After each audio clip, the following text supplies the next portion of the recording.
Hello बच्चों, नमस्कार। स्वागत है आप सभी का पावर फिजिक्स पे। मेरा नाम आशीष कपलेश और आज मैं आप लोगों के लिए एक ऐसा वीडियो लेके आया हूं जो उन सभी के लिए बहुत इंपॉर्टेंट होगा जिन्होंने सोच रखा है कि भाई मुझे भविष्य में जाके एक अच्छा डॉक्टर बनना है। जी हाँ, तो आज जो मुद्दा है वो है नीट 2024 का, या फिर हम कहते हो 2025 के लिए। ठीक है, दोनों को ही मैं यहाँ पे टारगेट करता हुआ चलूंगा। दोनों ही स्टूडेंट, भले आप क्लास 11th में हो या फिर क्लास 12th में हो। भाई कभी कभार कुछ लोग होते हैं जो देर से जागते हैं, तो ठीक है भाई, कोई बात नहीं, जब जागो तभी सवेरा। तो भाई देर से भी जागे हो तो अभी इतनी देर भी नहीं हुई कि आप अपने सपने को छोड़ दे।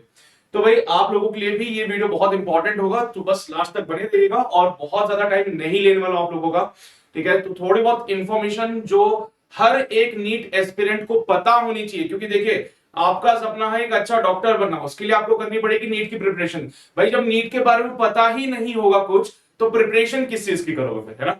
तो पहले हमें जिसकी प्रिपरेशन करनी है, जिसकी तैयारी करनी है, उसके बारे में सब कुछ पता होना चाहिए कि सर उसके लिए हमें कौन से सब्जेक्ट्स पढ़ने पड़ेंगे, सिलेबस क्या होगा और क्या एलिजिबिलिटी क्राइटेरियाज होंगे, क्या मैं नीट के एग्जाम दे पाऊंगा कि नहीं दे पाऊंगा, और अगर मैं नीट के एग्जाम दे भी सकता हूं तो मैं वो एग्जाम कितने सालों तक दे सकता हूं। वैसा तो हमारी कोशिश होती है कि हम पहले ही अटेम्प्ट में नीट को क्वालिफाई करते हैं, बट कभी कभार किसी भी सिचुएशन की वजह से ऐसा हो सकता है कि आप रह जाओ पहले अटेम्प्ट में, या फिर कुछ भी ऐसी सिचुएशन हो सकती है, अभी उसके बारे में नहीं सोचेंगे हम लोग। बट हाँ, अगर कुछ ऐसा होता है तो हम कितने बार नीट के एग्जाम को दे सकते हैं, तो वो सारी बातें आज के इस वीडियो में मैं कवर कर दूंगा। और ये वीडियो हर उस नीट एस्पिरेंट के लिए बहुत इंपॉर्टेंट होगा जो डेडिकेटेड होकर इसकी प्रिपरेशन करना चाहता है और एक अच्छा डॉक्टर बनना चाहता है। ठीक है, तो बेटा नीट 2024 या फिर मैं कहूं तो 2025 भी इसको साथ में कंसीडर करते हुए चलते हैं। तो सबसे पहली बात आती है कि सर जब मैं क्लास 11th में आया, है ना, बिल्कुल नया एकदम, क्लास 10 से मूव ऑन कर रहे हैं, एकदम नए नवेले क्लास 11th में आए हैं, तो अब पहली चीज आती है कि सर मुझे क्या सब्जेक्ट चूज करने पड़ेंगे, क्या सब्जेक्ट मुझे पढ़ना पड़ेगा नीट 2024 या फिर 2025 के लिए। तो सबसे पहली चीज जो हमें पढ़नी होती है बेटा, उसमें एक सब्जेक्ट का कॉम्बिनेशन है जो आपको सिलेक्ट करना ही पड़ेगा। उस सब्जेक्ट कॉम्बिनेशन की अगर मैं बात करूं तो सबसे पहला सब्जेक्ट जो आपके पास आता है, जो मेरा फेवरेट है, बिल्कुल मेरे को अपनी जान से ज्यादा प्यारा है, वो है फिजिक्स। ठीक है, तो भाई सबसे पहला सब्जेक्ट जो पढ़ना पड़ेगा वो फिजिक्स होगा। सेकेंडली आपको केमिस्ट्री पे चर्चा करनी है। ठीक है, तो ये वो सब्जेक्ट्स हैं जिनको आपको पढ़ना ही पड़ेगा। तीसरा सब्जेक्ट जो हर एक नीट एस्पिरेंट का फेवरेट होता है, जिसके लिए वो डॉक्टर बनना चाह रहे हैं, वो बायोलॉजी। तो भाई ये तीन सब्जेक्ट तो आपके मेन हो गए किसी भी नीट एग्जाम के लिए या फिर किसी भी मेडिकल एग्जाम के लिए। ये तीन सब्जेक्ट तो है ही। साथ में एक ऐसा सब्जेक्ट जो स्कूल वाले हमारे साथ चिपका देते हैं, वो है इंग्लिश का। तो भाई ये चार सब्जेक्ट हैं जो कंपलसरी है, पढ़ना ही पड़ेगा। ठीक है, कोई बड़ी बात नहीं है, पढ़ लेंगे, बहुत सिंपल होती है चीजें। अगर आप एकदम कहते हैं ना, वो रूट से चीजों को पढ़ते हुए चलोगे, बेस से चीजों को पढ़ते हुए चलोगे ना, तो आपके लिए कुछ भी टफ नहीं है, आप बहुत स्मूथली इन सारे सब्जेक्ट्स को निकाल दोगे। इसके अलावा बेटा एक ऑप्शनल सब्जेक्ट होता है। हाँ, क्योंकि देखो भाई जबरदस्ती स्कूल वालों ने एक सब्जेक्ट हमारे ऊपर चिपका दिया लाके, तो साथ ही साथ आपको एक ऑप्शनल सब्जेक्ट दिया जाता है। और ये ऑप्शनल सब्जेक्ट आप अपनी इच्छा और श्रद्धा के अनुसार कोई सा भी चूज कर सकते हैं। अगर आपको जानना है कि ऑप्शनल सब्जेक्ट्स क्या है, तो भाई इसके लिए भी एक वीडियो बना दिया जाएगा, आप बिल्कुल भी चिंता मत कीजिए। इन ऑप्शनल सब्जेक्ट्स में हम कौन कौन से सब्जेक्ट्स को चूज कर सकते हैं वो भी आपको डिटेल में बता दिया जाएगा। हालांकि फिलहाल मैं आपको बता दूं तो फिजिकल एजुकेशन, हिंदी या फिर सीएस, आईटी, होम साइंस, ये सब जो होते हैं हमारे ऑप्शनल या फिर एड ऑन सब्जेक्ट्स कह सकते हैं इनको, एडिशनल सब्जेक्ट्स होते हैं। ये आप अपनी मर्जी से चूज कर सकते हैं, ये आपके ऊपर होता है। बट ये जो चार सब्जेक्ट है वो तो हमें पढ़ने ही होंगे। ठीक है, अब रही बात, ठीक है सर ये सब्जेक्ट हमें पढ़ना पड़ेगा, तो इसका सिलेबस में क्या क्या रहेगा। तो बेटा इसके सिलेबस बिल्कुल वैसे ही जो पहले तक चले आ रहा था। हालांकि अभी बीच में बोला जा रहा है कि कुछ चेंजेस हुए हैं, बट उसको क्लैरिटी में नहीं दे रखा है ना, एनडीए की तरफ से भी इतनी क्लैरिटी नहीं है, क्योंकि एग्जाम एनडीए कंडक्ट करवा रहा है, तो वहीं से हमें सारी क्लैरिटी मिलेगी, वहीं से हमें सारे अपडेट्स मिलेंगे कि भाई सिलेबस वगैरह क्या रहेगा। अभी तक कुछ भी नहीं बोला, तो हम जस्ट अपने पुराने सिलेबस को ही कंसीडर करते हुए चलेंगे जो अभी तक चल रहा था। अब रही बात की सिलेबस में कौन कौन से चैप्टर्स होंगे, तो वही उसके लिए मुझे एक अलग से वीडियो बनाना पड़ेगा, क्योंकि अगर इसमें मैं हर एक सब्जेक्ट के सारे चैप्टर्स को मैं कवर करने लग गया ना बेटा, तो ये बहुत बड़ा वीडियो बन जाएगा, तुम भी बोर हो जाओगे देख के इसको। मतलब ठीक है, तो अभी फिलहाल के लिए मैं जस्ट आपको सब्जेक्ट्स क्लियर करवा देता हूँ कि ठीक है क्या क्या सब्जेक्ट्स होंगे यहाँ पे जो आपको पढ़ने हैं। चार सब्जेक्ट जो कंपलसरी है पढ़ना, एक ऑप्शनल या एड ऑन या फिर एडिशनल सब्जेक्ट होता है जिसको आप अपनी इच्छा श्रद्धा अनुसार ऑप्ट कर सकते हैं। ठीक है, तो ये आपका सिलेबस रह जाएगा यहाँ पे, इसमें सारे पॉइंट्स आपके कवर हो जाएंगे। ठीक है, देखो कोई बड़ी बात नहीं है, फिजिक्स का जिम्मा मैं बिल्कुल अपने ऊपर ले लूंगा, ठीक है। फिजिक्स की रिस्पॉन्सिबिलिटी मेरी होगी, मैं आपको पूरी फिजिक्स बिल्कुल बेसिक से प्रॉपरली समझाऊंगा, जिससे आप हर एक कॉन्सेप्ट में मास्टर हो जाओगे और बिल्कुल आपको क्या कहते हैं वो जीरो से हीरो बना दूंगा बिल्कुल, ठीक है। तो भाई इसकी बिल्कुल भी चिंता मत करिएगा। इसके अलावा बेटा आता है इसमें एलिजिबिलिटी क्राइटेरिया। अब क्या होता है कि सर देखो हमने फिजिक्स सारे सब्जेक्ट पढ़ लिए, अब सारे सब्जेक्ट पढ़ लिए, एग्जाम स्कूल का भी होता है साथ में नीट का भी होता है, तो सर वो स्कूल से रिलेटेड है तो डेफिनेटली यस बेटा, ये जो नीट के एग्जाम है इसमें अगर आप सेलेक्ट हो रहे हो तो उसमें स्कूल का भी योगदान रहेगा। कैसे रहेगा? तो बेटा सबसे पहली चीज, आपके जो सारे सब्जेक्ट आपके पास आए थे आपको इन सब में पास होना पड़ेगा।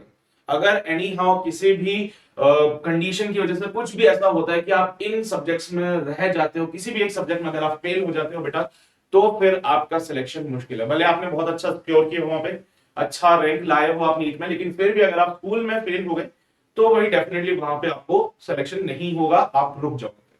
तो सबसे पहली जो एलिजिबिलिटी होती है, सबसे पहला एलिजिबिलिटी क्राइटेरिया जो है कि आपको ऑल सब्जेक्ट में पास होना पड़ेगा, ठीक है। भले वो आपका वो एड ऑन वाला सब्जेक्ट ही क्यों ना हो, एडिशनल सब्जेक्ट ही क्यों ना हो, आपको उसमें भी पास होना पड़ेगा, ठीक है। तो ये जो सारे सब्जेक्ट्स है इसमें आपको पास होना ही पड़ेगा। इसके अलावा बेटा अलग अलग कैटेगरीज के लिए यहाँ पे क्राइटेरिया होता है, ठीक है। जैसे कि मैं बात करूं, अगर you are from the UR section यानी कि अनरिजर्व हो आप लोग, जनरल कैटेगरी से हो, तो आपको 50% एटलीस्ट 50% तो लाना ही पड़ेगा, एटलीस्ट 50% तो आपको सिक्योर करना ही पड़ेगा आपके सारे सब्जेक्ट्स को मिला, ठीक है। आपके जो सब्जेक्ट्स है पीसीबी वाले उन सबको मिलाइए, उन सब में एटलीस्ट 50% आपके हो, सो दैट आप अपने सिलेक्शन क्राइटेरिया पे जा सकते हैं। अपार्ट फ्रॉम दिस, अगर आप किसी अदर कैटेगरी से होते हैं, लाइक आप ओबीसी से हैं, एससी या एसटी से अगर आप बिलोंग कर रहे हैं, तो इन दैट केस आपको इस पे चाहिए होते हैं एटलीस्ट 40 to 45%, ठीक है। तो ये क्राइटेरिया आप थोड़ा बहुत देख लीजिएगा, बाकी इसमें जो भी फर्दर डिटेल्स होंगी वो मैं आपको क्लियर करता रहूंगा, ठीक है। तो ये चीज आपको 40% में हेल्प करने वाला है, ठीक है। अलावा इसके अलावा पीडब्ल्यूडी से अगर होता है, ठीक है, पीडब्ल्यूडी होता है, और अगर आप इस डिपार्टमेंट से है, तो इन दैट केस मेरे बच्चे आपको जो चाहिए वो है अराउंड 40%, 45%, ठीक है। तो अराउंड 45% का क्राइटेरिया आप लोगों को यहाँ पे चाहिए ही होगा इसको क्वालिफाई करने के लिए, इसको पास करने के लिए। तो एक एलिजिबिलिटी क्राइटेरिया थोड़ा बहुत आपको आई थिंक समझ आ रहा होगा। बाकी जो नीट का एग्जाम का पैटर्न कैसा होता है, पेपर किस टाइप का होता है, ये सारी चीजें मैं आपको समय रहते रहते बताता रहूंगा, उसकी आप बिल्कुल भी चिंता मत कीजिए। बट एटलीस्ट आपको सबसे पहले इस चीज पे तो फोकस करना ही पड़ेगा। तो आपके स्कूल एग्जाम्स में जो भी आपका सब्जेक्ट मैंने बताए हैं, इन सारे सब्जेक्ट्स में आपको पास होना पड़ेगा। पहली चीज तो मार्किंग बता चुका हूं, कितना परसेंट आपको चाहिए, एटलीस्ट इतने परसेंट तो आप लेके आ जाइए, जैसे कि आप उसमें सिलेक्ट हो सकते हैं। फिर बहुत से बच्चों की समस्या आती है कि सर हमें कितना मार्क्स चाहिए होगा पास होने के लिए, कितने परसेंट मार्क्स पे मैं नीट के एग्जाम दे सकता हूं या फिर मैं नीट में एलिजिबल हूं। तो आप नीट एग्जाम के लिए एलिजिबल है अगर आपके परसेंटेज इतने रहते हैं तो, ठीक है। तो एक आपके एलिजिबिलिटी क्राइटेरिया हो गया, ये वेरी करता रहता है, कभी कभार कोई कंडीशन में अगर ऐसे वेरिएशंस आते हैं तो एनटीए उसको अपडेट करता है और वो अपडेशन हमारी तरफ से आपको टाइम टू टाइम मिलती रहेगी। इसके अलावा बेटा जो टिप्स होती है, क्योंकि देखिए सब्जेक्ट चलिए हमें पता चलता है, हमें एलिजिबिलिटी क्राइटेरिया पता चलता है, फिर क्या सर इसके लिए भी बिल्कुल वैसे ही पढ़ाई करूं जैसे अभी तक 9th और 10th में करता रहा था मैं, या इसके लिए कुछ अलग से मुझे प्रिपरेशन करनी पड़ेगी, या कुछ मुझे इंप्रूव करना पड़ेगा अपने स्टडी पैटर्न में जिससे कि मैं नीट को क्वालिफाई कर सकूं? तो डेफिनेटली बेटा आपको मैं कुछ टिप्स दूंगा।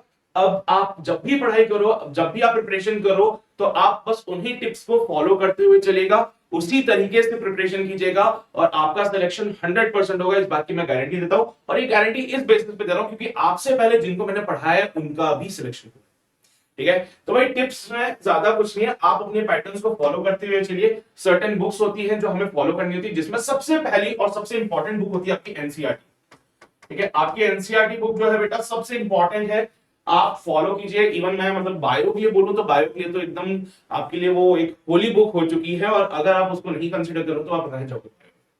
तो NCERT is the most important book अगर आप जा रहे हो नीट की प्रिपरेशन के लिए, तो एनसीईआरटी को फॉलो कीजिए। अपार्ट फ्रॉम दिस एनसीईआरटी के अलावा भी आपको कुछ बुक्स अगर फॉलो करनी है, कोई रेफरेंस बुक अगर आप लेना चाहते हो तो वो रेफरेंस बुक को फॉलो कर सकते हैं।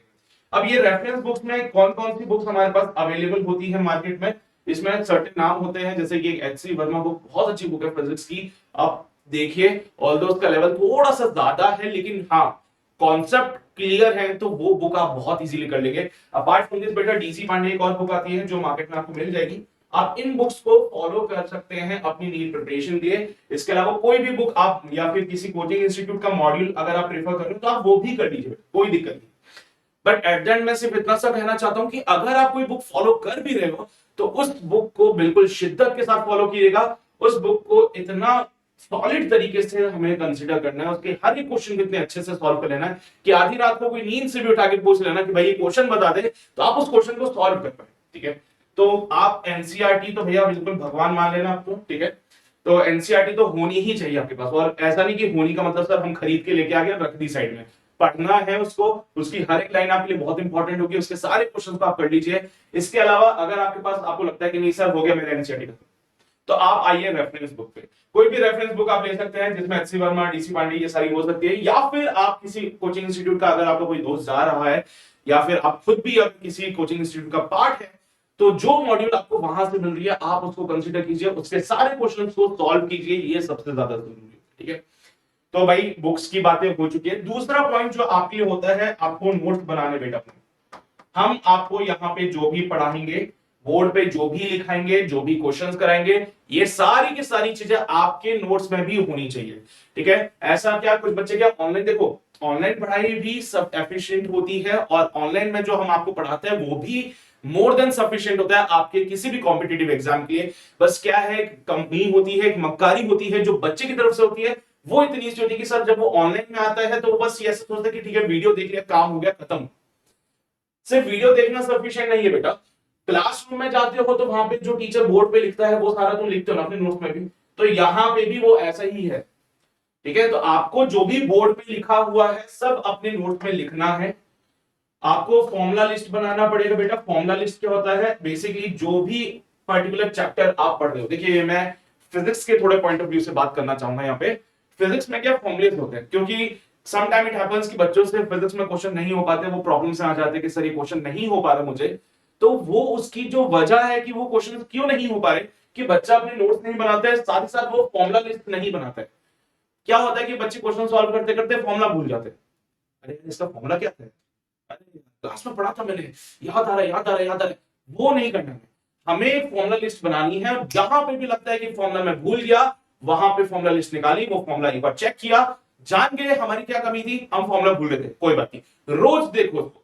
ये फॉर्मुला लिस्ट बेटा सामने जिस भी टेबल पे बैठ के आप पढ़ाई कर रहे हो, टेबल पे बैठ के मतलब टेबल चेयर पे बैठ के अगर आप पढ़ाई कर रहे हो तो सामने दीवार पे चिपका लो उसको, रोज देखोगे रोज याद रहेगी आपको। ठीक है, तो आपको अपने नोट्स बनाने हैं, फॉर्मुला लिस्ट बनानी है, और बेटा क्वेश्चंस की प्रैक्टिस, ये सबसे ज्यादा जरूरी है।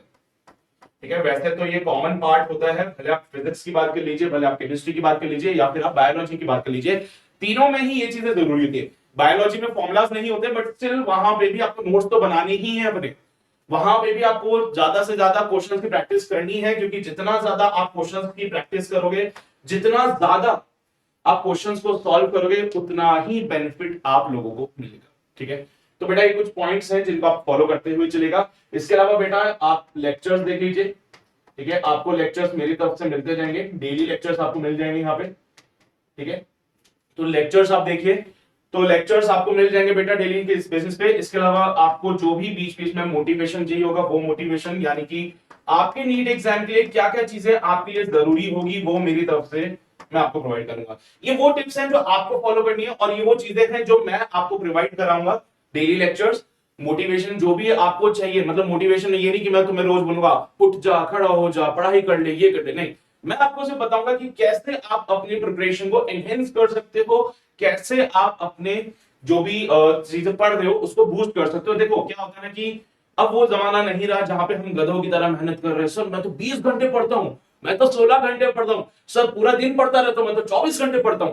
ऐसा दौर खत्म हो चुका है बेटा। अब आपको पढ़ना है थोड़ा सा, लेकिन वो थोड़ा ध्यान जो पढ़ते हो वो इतना एफिशिएंटली पढ़ना है कि आपका पूरा टाइम बचे। क्योंकि देखो इट्स नॉट पॉसिबल कि हम पूरा दिन ही किताबों में घुसे रहे, हमें और भी एक्टिविटीज होती हैं जो परफॉर्म करनी चाहिए, वो जरूरी होती है। ठीक है, तो ऐसा नहीं कि आप लोगों को क्या, तो आपका जो भी प्लानर होगा ठीक है, आपका जो जिसको आप कहते हैं टाइम टेबल, हाँ ये शब्द आता है बेटा, अक्सर बच्चे का ये होता है, सर मेरा टाइम टेबल बना दो, है ना। तो भाई आपका जो टाइम टेबल होगा वो मैं बनवा दूंगा, आप उसकी चिंता मत कीजिए। बाकी टाइम टू टाइम आपको जो भी गाइडेंस चाहिए होगी वो गाइडेंस मेरी तरफ से आप लोगों को मिलती जाएगी। तो ये सारी चीजें रहेगी जो मैं अपनी तरफ से आप लोगों को प्रोवाइड कराऊंगा, जिससे कि आप अपने टारगेट को बिल्कुल भी मिस ना कर सके। ठीक है, तो भाई ये आपका टारगेट है, इसको बिल्कुल भी मिस नहीं करना है, उसके लिए मैं बिल्कुल अपनी तरफ से 100% एफिशिएंसी डालता रहूंगा। रिजल्ट में बस मुझे जो चाहिए होता है वो ये चाहिए होता है कि ये जो 100% एफिशिएंसी एक टीचर अपनी तरफ से प्रोवाइड करा रहा है, स्टूडेंट भी उसी 100% एफिशिएंसी से रिस्पॉन्स करेगा, तो डेफिनेटली बेटा वो टारगेट कहीं नहीं जाने वाला। ठीक है, मैं अपनी नहीं बोलता हूं, हर टीचर यहाँ पे इतने एफर्ट करता है, हर टीचर अपनी 100% एफिशिएंसी दे रहा है, तो बस इतना सा आप लोगों की तरफ से उम्मीद है कि आप भी चीजों को फॉलो करते चलिएगा। कोई भी दिक्कत आएगी तो भाई हम लोग अवेलेबल हैं, आप आइए हमसे अपनी समस्याओं का समाधान लेके जाइए। ठीक है बेटा, तो ये कुछ टिप्स रहेंगी जो आपको जरूरी है, मैंने बोला था ज्यादा समय नहीं लूंगा, आज सिर्फ इतनी सी बातें बताने आया था कि आपको क्या क्या पढ़ना है, क्या क्या आपका क्राइटेरिया रहेगा, वो सारी चीजें हो गई। अब धीरे धीरे मैं आपको एक शेड्यूल बताऊंगा कि किस पैटर्न से आप पढ़िएगा, फिर अगली वीडियो में आपको एक पूरा टाइम मैनेजमेंट का बता दूंगा कि कैसे आप अपने टाइम को मैनेज करें, और फिर कितने टाइम में आप अपने एक एक सब्जेक्ट को पढ़ें, तो वो आपको भी हेल्प करेगा। तो ऐसे जो छोटी छोटी शॉर्ट वीडियोस जो आपके लिए बहुत काम की होंगी, ऐसी वीडियोस मैं आपके लिए लेके आऊंगा, ये वादा कर रहा हूं। बस आपको भी एक वादा करना है कि आपको वो चैनल को सब्सक्राइब करना है और उसके बगल में जो बेल आइकन है उसको जरूर प्रेस कर लेना, जिससे कि मेरे अपकमिंग जो भी वीडियोस हों वो सबसे पहले आप लोगों के पास पहुंच जाए। और बेटा इसके अलावा अगर आपको लगता है कि मुझसे डायरेक्ट कोऑर्डिनेट करना है तो उसके लिए आप मुझे ज्वाइन कर सकते हो टेलीग्राम पे। टेलीग्राम पे मैं अवेलेबल हूं बेटा, जिसका लिंक आपको डिस्क्रिप्शन में भी मिल जाएगा। और मेरा टेलीग्राम लिंक जो है वो है maxwell@maxwell। ठीक है, तो इसका लिंक जो है डिस्क्रिप्शन में भी अवेलेबल है, आप वहां से भी टेलीग्राम पे ज्वाइन कर सकते हो मुझे, और अपनी जो भी समस्या है, भले आपकी नीट की रिलेटेड समस्या है या फिर आपसे टाइम मैनेज नहीं हो पा रहा है, कुछ भी समस्या अगर आपको लगती है तो भाई आप मुझे फ्री होके बिल्कुल कोऑर्डिनेट कर सकते हो, मैं अवेलेबल हूं, आपकी समस्याओं का समाधान जरूर दूंगा। ठीक है, बाकी भाई मिलते हैं आपसे अगले सेशन में, ऐसे ही और जानकारी आप लोगों तक मैं लेके आता रहूंगा। और बस इतना ही कहना था आज के लिए, बस मिलते हैं आपसे अगले सेशन में। बाय बाय बच्चा, ध्यान रखिए अपना, ऑल द बेस्ट।